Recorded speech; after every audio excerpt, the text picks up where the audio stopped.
Hey guys, last రీల్లో KG ఎంత అనేది నేను చెప్పుకున్న ఆపేసాను కదా. ఎందుకంటే కేజీ ఒక్కొక్కటి ఒక్కొక్క రకం ఉందండి. ఇక్కడ ఓన్లీ బంగినపల్లి దొరుకుతాయని లేదు, రకాలు చాలా రకాల చెట్లు ఉంటాయి. మామిడికాయల్లోనే అల్ఫన్సా, కేసరి, చిత్తూరు కాయలని ఎట్లా ఇట్లా ఉన్నాయి. సో ఒక్కొక్క కేజీ ఒక్కొక్క రకం ఒక్కొక్క ప్రైస్ ఉందన్నమాట. ఒక కేజీ వచ్చేసి బంగినపల్లి మాకు 80 రూపీస్కి ఇచ్చాడు. అంటే అవి అన్రైప్ కదా, మనం ఇంటికెళ్ళి అదే పండనివి కదా, మనం అంటే మగ్గించుకోవాలి. సో అది 80 ఇచ్చాడు. రసాలు వచ్చేసి 120 కేజీ. మేము ఇవి తీసుకున్నాము విడిగా, జస్ట్ అన్నీ టేస్ట్ చేయాలి అన్న ఇంటెన్షన్తో. ఒక ఒక 2 చిత్తూరుకాయలు, ఒక 2 అల్ఫాన్స్, అవి కేసరి అని చెప్పాను కదా, అవి అలా తీసుకున్నాము.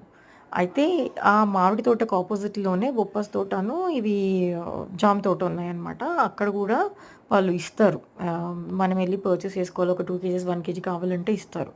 ఆ బొప్పాస్ తోటలోనే మా చిన్నోడు, ఆ షెడ్ దగ్గర ఎవరు లేరు, మేము తీసుకోకుండా వచ్చేసాం. బట్ స్టిల్ కొన్ని మంచి క్యూట్ మూమెంట్స్ క్యాప్చర్ చేసుకోవాలి అని చెప్పేసి వెళ్ళాము. ఆల్రెడీ పండిన బొప్పాస్కాయలన్నీ ఆయన ఒకతను కోసేసి ముందే అక్కడ పెట్టేశాడు. కొనుక్కుందామని అంటేనేమో ఆయన లేకుండే, ఇంకా మేము వచ్చాం. కానీ కృష్ణారెడ్డిపేట, బీరంగూడ నియర్ బై ఉన్న వాళ్ళు ఎవరైనా ఈ ప్లేస్ విజిట్ చేయండి, చాలా బాగుంటుంది. ఇది చెప్పాను కదా, ఎగ్జిట్ 4 పక్కన వడక్పల్లి వెళ్ళే ఊర్లో. కాయలు అయితే కింద మనకు అందేలాగానే ఉన్నాయన్నమాట, పిల్లలకే అందుతున్నాయి. సో మంచి క్యూట్ మూమెంట్స్ క్యాప్చర్ చేసుకుందాం. వీళ్ళేదో చెప్తారంట, వినండి. హాయ్ ఫ్రెండ్స్, ఇది జామకాయ పండు, ఇది బొప్పాస్కాయ పండు. పంట పంట, ఇవన్నీ పంట. అక్కడ మామిడికాయ పంట ఉంటుంది.